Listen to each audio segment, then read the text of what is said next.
Nah, Pak Fat, kita hari ini akan membahas mengenai buyback tanpa RUPS nih, yang memang sudah diizinkan ya oleh OJK ya. Kira-kira emiten mana yang akan diuntungkan dari kebijakan tersebut nih? Mungkin boleh dikasih insight-nya nih, Pak Fat. Ya, jadi my friends ini saya borong semuanya ya, dari teknikalnya, dari ide fundamentalnya. Ntar tanya jawab juga saya juga yang jangan jawab sendiri ya, my friends. Jadi kalau untuk masalah buyback ini, sebelum saya bahas mengenai berita-berita yang sudah resmi beredar ya, jadi kita tidak membahas rumor, tapi yang memang sudah dirilis di banyak media. Sudah ada beberapa emiten yang memberikan statement bahwa mereka akan melakukan buyback, dan ada juga yang memang lagi menunggu RUPS, di mana RUPS-nya terjadi di minggu-minggu ini, jadi sangat krusial banget di minggu ini. Dan ada juga yang memang sudah menetapkan bahwa angkanya sekian nih, mereka akan melakukan buyback. Nah, hal yang perlu dicermati oleh my friends adalah buyback tanpa RUPS ini sebenarnya akan sangat positif impact-nya untuk emiten satu yang memang punya cash ya, punya cash, dan dia sudah ibaratnya direncanakan ada yang untuk capex-nya sudah aman, untuk working capital sudah aman, jadi memang dia ada excess cash yang memang bisa dipakai untuk melakukan buyback. Jadi ini ya sebenarnya salah satu yang akan diuntungkan adalah emiten yang secara tanda kutip neracanya memang sehat. Itu yang pertama. Yang kedua, emiten tersebut memang setelah melakukan buyback atau kita lihat cara diproyeksikan ke depannya, dia memang punya potensi memberikan kinerja yang positif. Jadi bukan hanya sekedar, oh ya saya beli ini sahamnya, habis itu udah diem-diem aja. Enggak, dia harus punya ibaratnya cerita atau narasi yang positif nih ke depannya. Karena kalau misalnya tidak positif, nantinya akan susah ya untuk menjustifikasi kenapa dibeli gitu loh. Karena yang namanya emiten melakukan buyback, berarti mereka melihat bahwa harga saat ini sudah terlalu tanda kutip murah bila dibandingkan dengan potensi kinerja dari sisi fundamentalnya. Ini yang harus benar-benar diperhatikan secara seksama. Nah, buat emiten yang memang dia secara cash-nya mungkin nggak besar, neracanya mungkin nggak sehat, atau mungkin lebih fokus ke ekspansi, ya bisa dikatakan impact-nya bisa netral ke negatif nih untuk keadaan saat ini. Kalau misalnya dia nggak punya cash, dipaksain buyback justru akan jelek banget imbasnya ke market ya. Karena ingat baik lagi, hanya mereka perusahaan yang sehat dan punya potensi yang kira-kira positif ke depannya, itu yang akan diuntungkan dari regulasi buyback tanpa RUPS ini. Itu hal yang perlu dicermati sama my friends terlebih dahulu. Jadi bukan semuanya akan positif, tapi hanya mereka yang punya persyaratan tadi yang kita bahas di awal. Nah, ini ada beberapa berita yang memang sudah rilis. Saya share terlebih dahulu. Nanti saya akan jelasin ya kira-kira yang diuntungkan siapa, yang mungkin yang masih belum terlalu diuntungkan siapa. Kita ngomong apa adanya berdasarkan data ya, my friends ya. Oke, yang pertama ini berita dari CNBC. Kalau my friends perhatiin, di sini sudah disebutkan bahwa ada 9 emiten yang mau buyback nih. Beberapa emiten tersebut adalah emiten perbankan ya, ada BRI, Bank Mandiri, BNI, BNGA, NSP. Terus juga ada emiten yang di luar perbankan, ada Java, LPPF, Avia, dan Sinema ya.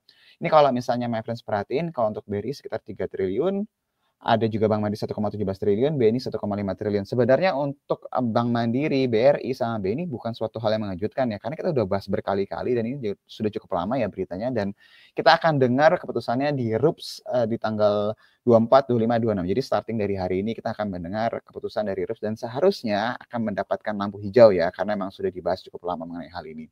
Terus juga ada emiten-emiten yang lain seperti BNGA, NISP, ini nggak terlalu besar, hanya 450 juta dan 600 juta. Ini ada Java, ada LPPF 470 miliar, 150 miliar, ada Avia juga yang 1 triliun, dan juga CNMA itu di kisaran 300 miliar. Selain itu, ada juga emiten yang sudah memberikan statement, yakni Ultra Jaya. Saya kasih tampilan terlebih dahulu ya. Oke, ini kalau misalnya my friends perhatiin, Ultra Jaya juga akan menggelar buyback 1,67 T pakai cash nih. Jadi emang cashnya tuh emang besar ya si Ultra Jaya ini, dan memang kalau dilihat sebenarnya Ultra Jaya ini salah satu emiten yang waktu tahun 2020, kalau my friends nanti coba cek ya, dia juga melakukan buyback, masuk treasury stock, habis itu treasury stocknya juga akan dirilis sama dia, dan waktu itu dia beli di harga bawah, jual di harga tinggi ya, seingat saya untuk Ultra Jaya. Jadi Ultra Jaya ini salah satu yang memang ketika melihat harga di bawah harga fundamentalnya, mereka berani untuk melakukan buyback.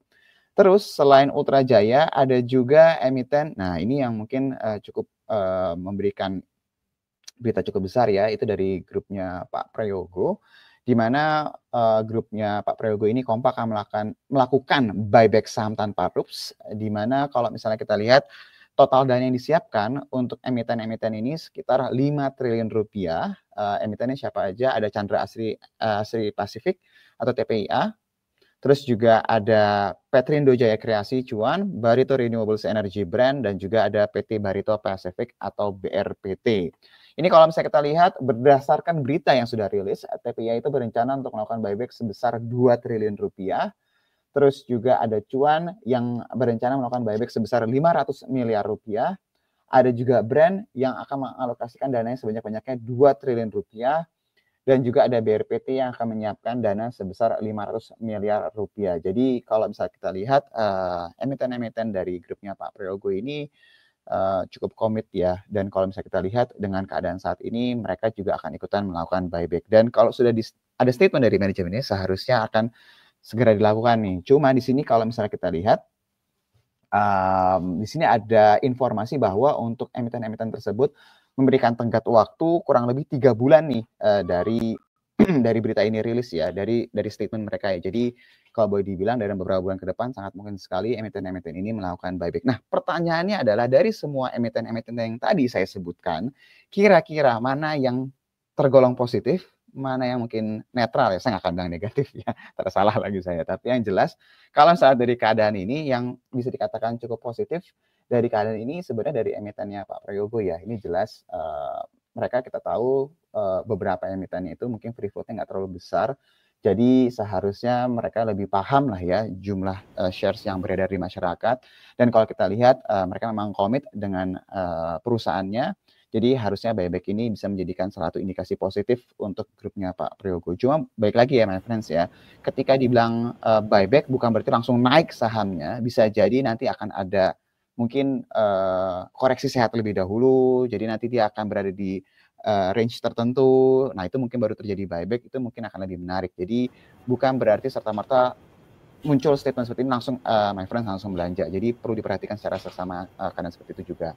Terus juga tadi kalau misalnya dari sisi emiten-emiten perbankan, saya cukup netral ya dengan mengenai keputusan untuk buyback ini, karena kalau misalnya my friends perhatiin, mungkin untuk banking ini terutama yang untuk blue chipsnya ya, seperti tadi Bank Mandiri, BNI, BRI, saya malah belum dengar BCA nih mau melakukan buyback nih my friends. Jadi mungkin kalau untuk banking, untuk blue chips yang banking ya, ada baiknya kita menunggu kira-kira kapan BCA bilang bahwa iya kita akan melakukan buyback nih. Karena BCA kalau misalnya kita lihat dari awal dia yang paling konservatif ya, yang bilang bahwa pertumbuhan kredit itu mungkin akan berada di kisaran single digit 6-8%. Jadi emang benar-benar view itu udah konservatif banget gitu. Jadi kalau sampai nanti dia bilang, oke kita mau buyback, nah itu mungkin dia udah benar-benar ngeliat bahwa fundamentalnya ini udah benar-benar terlalu murah banget. Dan kenapa kita harus benar-benar memperhatikan hal ini?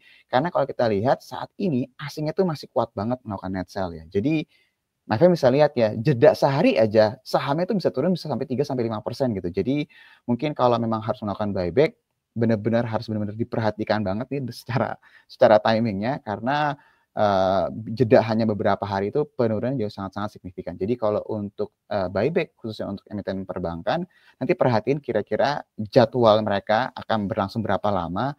Dan mungkin tanda-tandanya kalau misalnya nanti BCA bilang bahwa oke kita akan siap-siap melakukan buyback, itu mungkin akan jauh lebih menarik nih untuk emiten-emiten blue chips terutama untuk perbankan. Jadi itu Yul terkait dari buyback tanpa rups, semoga bisa memberikan insight buat my friends ya. Oke, terima kasih Pak Fa. Jadi dari berita atau kebijakan RUPS, buyback tanpa RUPS ini mesti ada notes-nya juga ya Pak ya. Jadi syaratnya kalau mau buyback-nya itu positif, neracanya harus sehat, punya cash yang besar, terus ada potensi positif nih di masa depan ya, my friends. Tadi Pak Fat yang positif itu ada dari emiten Pak Prayogo gitu ya, yang netral. Tadi ada Big Banks kecuali kalau BCA ada pengumuman mau buyback juga nih, seperti itu ya, my friends. Nah, positifnya dalam arti dalam kondisi seperti ini, jika terjadi penurunan itu berarti akan lebih ketahan gitu kali ya Pak ya, nggak yang langsung naik kencang gitu kali ya. Ya, jadi gini, definisi dia kinerja positif kan gini, setiap emiten melakukan buyback, sahamnya itu akan masuk treasury stock kan. Jadi di mana treasury stock ini tuh ada expirednya juga, jadi nggak bisa selamanya dia itu berada di dalam ekuitasnya si perusahaan. Jadi kalau saya nggak salah ada aturannya 5 tahun atau 7 tahun gitu ya, itu harus dikeluarkan lagi maksimal. Nah, ketika misalnya mereka beli, mereka pasti nanti akan melepas lagi kan. Jadi mereka punya pilihan tuh kalau mereka udah buyback. Nanti either sahamnya itu mau dilepas lagi ke market atau nanti mau dihanguskan. Biasanya sih dikeluarkan, dibalikin lagi ke market ya. Kalau dihanguskan, nanti impact-nya itu EPS-nya dia bisa mengalami kenaikan kalau labanya itu stay, ibaratnya karena jumlah lembar saham itu berkurang. Tapi kalau misalnya dia refloat lagi, dibalikin lagi ke market, ya masa ya mau belinya di harga 2.000, mau jualnya di harga 500 kan nggak mungkin kan, Yul. Jadi dia pasti akan beli di harga rendah, nanti dia akan mau jual di harga yang akan lebih tinggi. Nah, kalau dia mau jual di harga tinggi, harus ada justifikasi dari sisi kinerja fundamentalnya. Kalau ternyata kinerjanya biasa-biasa aja atau bahkan turun, ya gimana dia mau justifikasi di harga lebih tinggi kan dari harga sekarang. Itu sih sebenarnya. Oke, itu dia my friends ya penjelasan untuk arti apa sih maksudnya positif nih untuk emitennya gitu ya.